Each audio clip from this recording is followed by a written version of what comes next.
Hola amigos, bien o qué. Entonces, saludos otra vez desde Medellín. Hoy, día 89, so casi terminando con ese proyecto.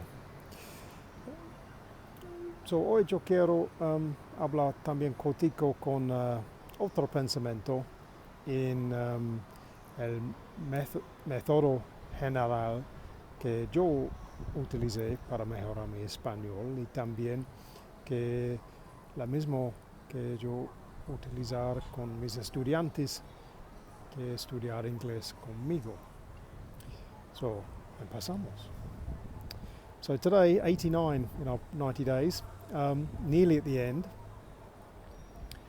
So I thought I'll just recap briefly on the general methods that I've used to help me improve my Spanish throughout these 90 days and even before that. And again, this is pretty much the general method I use when I'm teaching English to my students I have here. So principally, it's to focus on one aspect or one particular topic or a particular situation in the target language.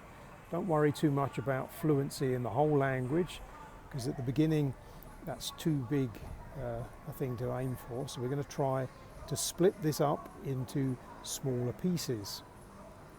So we look at a particular situation, or maybe a particular topic area that you're very interested in, or a situation you have to prepare for. And then we start looking at useful vocabulary, dialogue, questions, things like that you might use in that situation. And as well as that, and to help you amplify your vocabulary, to start seeing a much wider range of words and patterns of speech in the new language, we do a lot of reading aloud,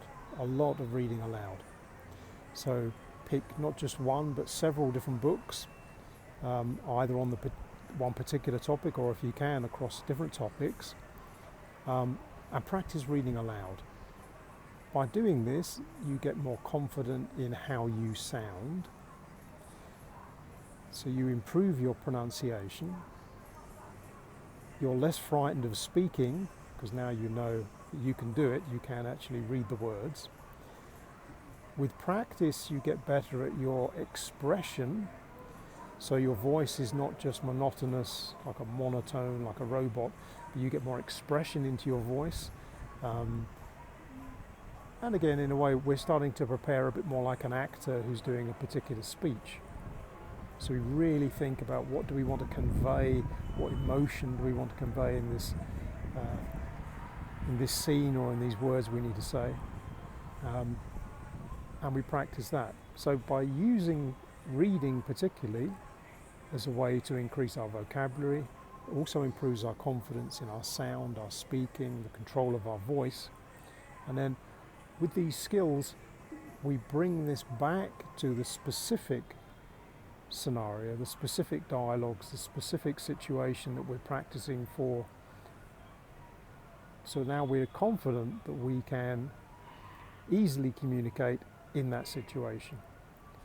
And then bit by bit, by adding new situations, new dialogues, new vocabulary, we slowly improve our level of confidence and our competence. We generally get better across a range of scenarios.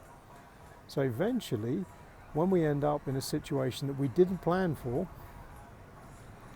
our base level of speaking, listening, understanding, and pronunciation particularly, our clarity of speech is good enough that we can cope with surprise situations when we have to, as we would say, ad lib, or we have to improvise our dialogue, because at this point we're able to speak at a more natural rhythm and tempo of speech that our native speaker listeners will understand very easily, and are then able to assist us more easily if we get stuck for words or we make small mistakes in the grammar.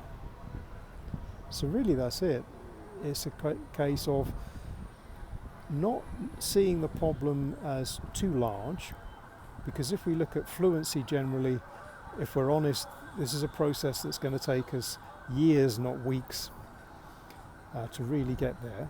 But in the shorter time that we have, we can be practical in how we prepare. And by being practical, I mean we can look at specifics. Let's look at the kind of conversations you normally have or you need to have. Because often these are only on a few topic areas. So we can focus on those to begin with, get good at your regular conversations, and then after that, particularly with using reading to widen your vocabulary, and again using lots of podcasts or videos or television perhaps, things you can listen to on different topics from different speakers, different voices, different accents, you start to improve your facility in listening. And again, if you're using this as a way of copying some of the phrases you hear, you will again improve your fluency by having more phrases and words you can use in new conversations. And then by reading, and reading aloud especially, you're getting lots of practice in speaking without having to think of all the words yourself. You just have to keep reading. And this again is going to help reinforce the useful patterns in your new language. You'll get more confident. You're more easily able to improvise when you're outside in the real world, having to deal with real conversations that are not scripted. And bit by bit, you're getting closer to the fluency you're aiming for. So there we go. That's really what I think it was all about. We'll wrap it up tomorrow, and I'll let you know how I finally got into my last day of prep for this exam I got on Friday. But so I hope you've enjoyed this process. We're nearly there. One more day to go. Don't give up now. But remember, think about what's going to be your next 90 days. What's your next challenge? Where are you taking this next? Déjame saber. See you tomorrow. Cheerio for now.